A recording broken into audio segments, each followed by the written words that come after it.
4000 साल पहले सप्त सिंधु की धरती पर एक ऐसी सोसाइटी रहती थी जिसके पास ना बड़े शहर थे ना बड़े टेम्पल्स। फिर भी उन्होंने इंडिया की सिविलाइजेशन की फाउंडेशन रख दी।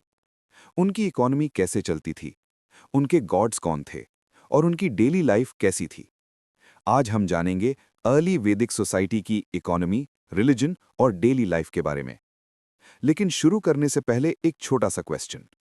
क्या वैदिक लोग फार्मर्स थे या मेनली कैटल हर्डर्स? कमेंट में जरूर बताएं। और अगर आप एंशिएंट इंडिया डॉक्यूमेंट्री सीरीज पसंद करते हैं तो चैनल को सब्सक्राइब जरूर करें।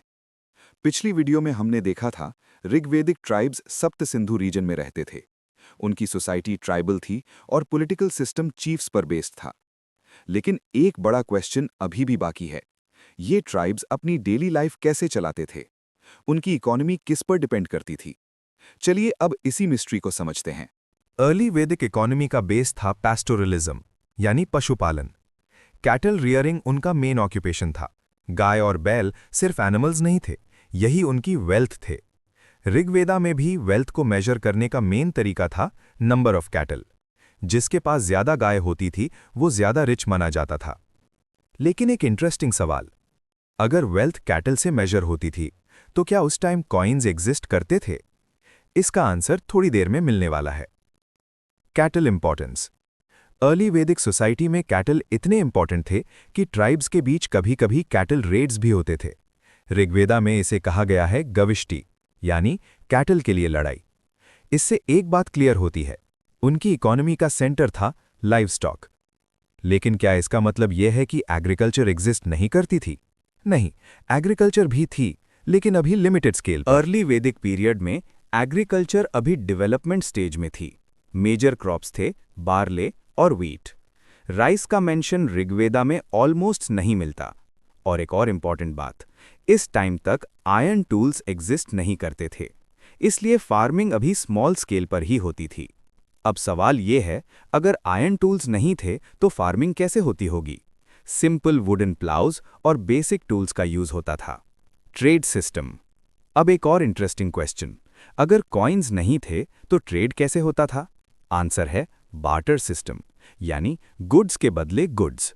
एग्जाम्पल, मिल्क प्रोडक्ट्स के बदले ग्रेन्स, एनिमल्स के बदले टूल्स। कभी-कभी वेल्थ को रिप्रेजेंट करने के लिए निष्का नाम का गोल्ड ऑर्नामेंट भी यूज होता था। लेकिन रेगुलर कॉइन सिस्टम अभी डेवलप नहीं हुआ था। अब एक और बड़ा सवाल, अगर इकोनॉमी सिंपल थी तो रिलीजन कैसा था? क्या वैदिक पीपल का रिलीजन भी सिंपल था या उसमें भी एक कॉम्प्लेक्स सिस्टम था? इसका आंसर हमें मिलता है ऋग्वेदा में। रिलीजन।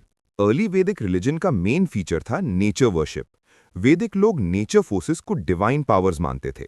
उनके इंपॉर्टेंट गॉड्स थे इंद्र, अग्नि, सूर्य और वरुण। इनमें सबसे पावरफुल माना जाता था इंद्र। ऋग्वेदा में इंद्र के लिए सबसे ज्यादा हिम्स मिलते हैं। यज्ञ रिचुअल्स। वैदिक रिलीजन का सेंटर था यज्ञ।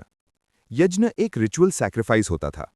इसमें लोग गॉड्स को ऑफरिंग्स देते थे, जैसे मिल्क, घी और ग्रेन्स। प्रीस्ट्स फिर वैदिक हिम्स चैंट करते थे। ये हिम्स ऋग्वेदा में प्रिजर्व्ड हैं। लेकिन एक इंटरेस्टिंग क्वेश्चन, अगर वैदिक पीपल गॉड्स की वर्शिप करते थे तो क्या उस टाइम टेम्पल्स एग्जिस्ट करते थे? आंसर है नहीं। अर्ली वैदिक पीरियड में टेम्पल्स नहीं थे। वर्शिप मेनली ओपन स्पेसेस और यज्ञ ऑल्टर्स पर होती थी। अब बात करते हैं वैदिक पीपल की डेली लाइफ की। उनका फूड सिंपल था। मेन डाइट में शामिल था मिल्क प्रोडक्ट्स और बार्ली। कभी-कभी मीट भी कंज्यूम किया जाता था। क्लोथिंग के लिए यूज होता था वुल और कॉटन। लोग सिंपल गारमेंट्स पहनते थे। हाउसिंग भी सिंपल थी। मोस्ट हाउसेस थे टेम्पररी हट्स, क्योंकि ट्राइब्स कभी-कभी पैस्चर्स के लिए मूव भी करते थे। अर्ली वैदिक सोसाइटी के 3 इंपॉर्टेंट पॉइंट्स याद रखिए: pastoral economy, barter trade system और नेचर वर्शिप रिलीजन। लेकिन 1000 BCE के बाद वैदिक सोसाइटी में एक बड़ा चेंज आया। आयरन टूल्स आए, एग्रीकल्चर एक्सपैंड हुई और पावरफुल किंगडम्स का राइज हुआ। इसे हिस्ट्री में कहा जाता है लेटर वैदिक पीरियड। और वहीं से शुरू होती है महाजनपदास और मगधा की स्टोरी। उस डॉक्यूमेंट्री को मिस मत करिए। चैनल को सब्सक्राइब करिए और मिलते हैं नेक्स्ट एपिसोड में।